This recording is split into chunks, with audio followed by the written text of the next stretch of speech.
Hello, welcome to Life's Little Things. Don't hit the back button, you're not on the wrong channel. This is Jason, Karina's husband. This is going to be a little different for me. Usually I'm like the supporting cast, and today I'm going for the starting cast.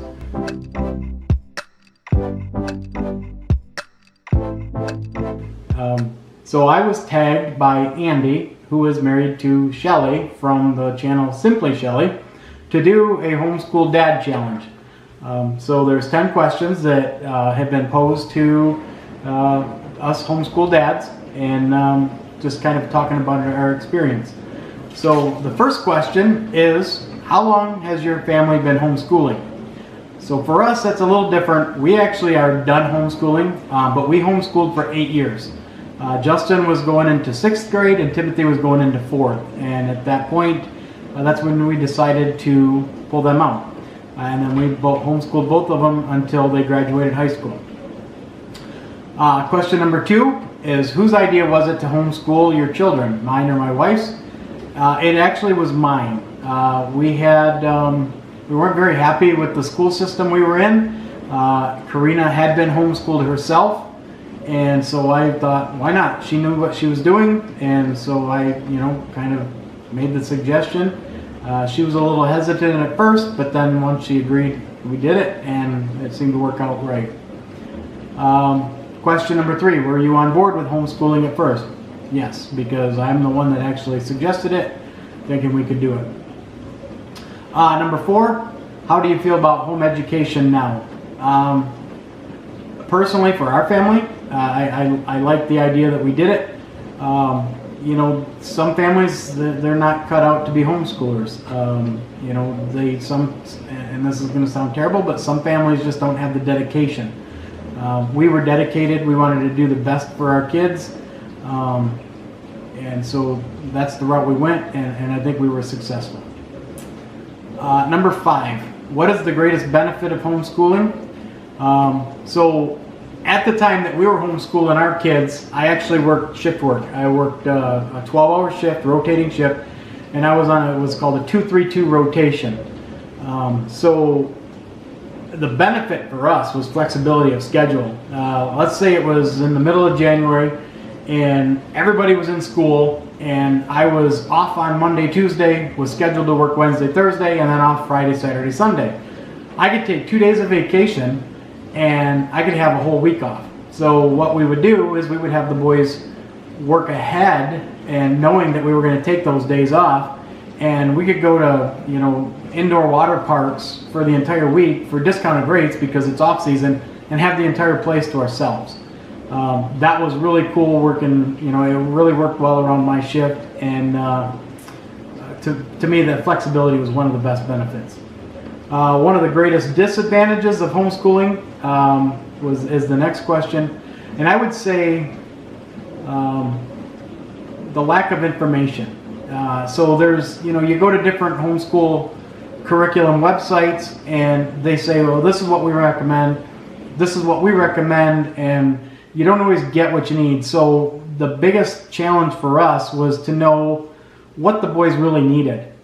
So what we did at the time, we lived in Michigan, so I actually went to the State of Michigan Department of Education's website, and I looked up what all the graduation requirements were for public schools, as far as how many credits they needed in social studies, how many credits they needed in history, things like that. So we built our curriculum around what the requirements were for public schools.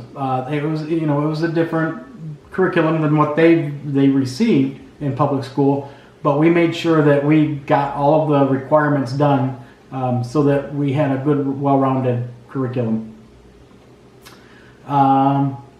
Number 7 is, do your wife do the majority of the book teaching in the family? Actually, Karina did. She did basically all of it except for math. Once the boys got into a higher grades, math wasn't exactly her strong point, but I happened to be really good at math, so math was my subject that I generally taught. Number 8, what do you feel you offer to the education of your children? One big thing for me is your kids. In public school, they were just basically a number. there was 30 kids in class, and the teacher had a certain set curriculum, and they had to meet the standardized tests. And so they just went at the pace they were required to go at, so that they could make sure that they got the standardized test teaching done. For us, we knew, one of our kids might be stronger in one subject, but not as strong in another. So we could work with that child a little more one-on-one, and to get them to understand. I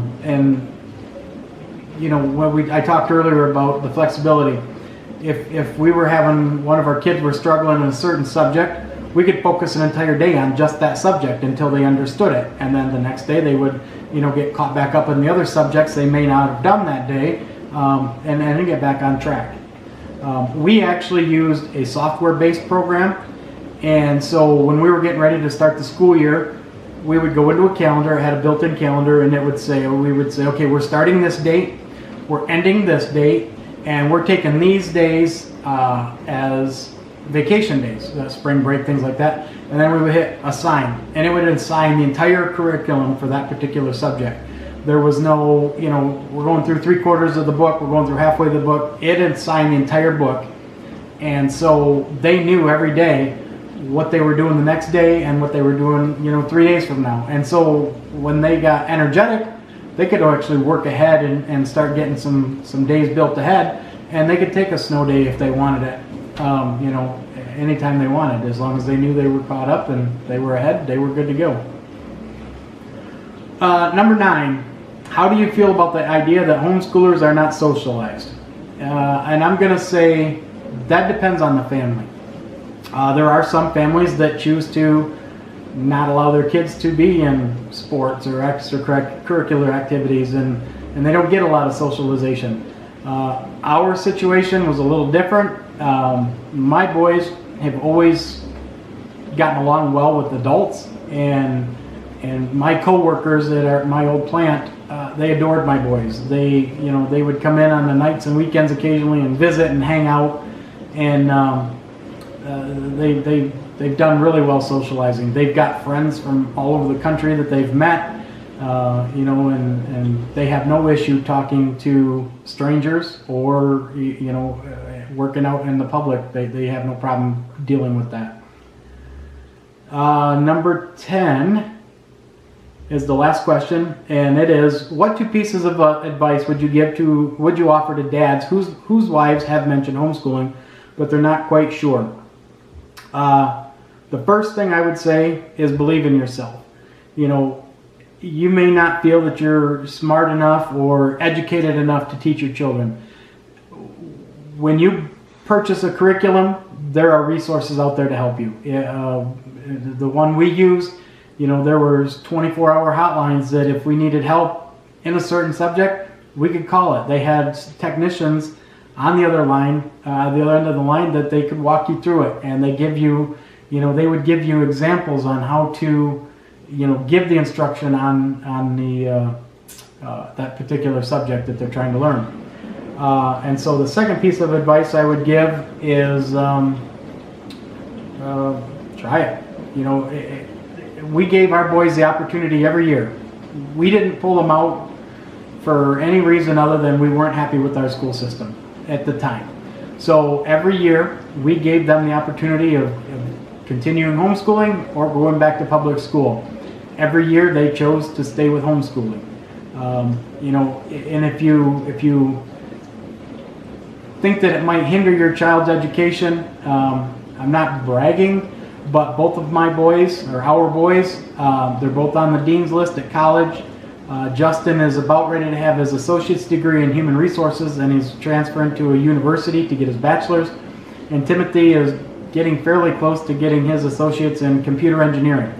So, at the time of homeschooling, I did not have a college degree. Karina did not have a college degree, but we made it work, and we used the resources available, and in my opinion, we were successful. So, if you doubt yourself, we doubted it initially, but once you work through the issues and you figure out the right program for you, you can succeed. So shout out to Andy and Shelly. Thank you for tagging me in this.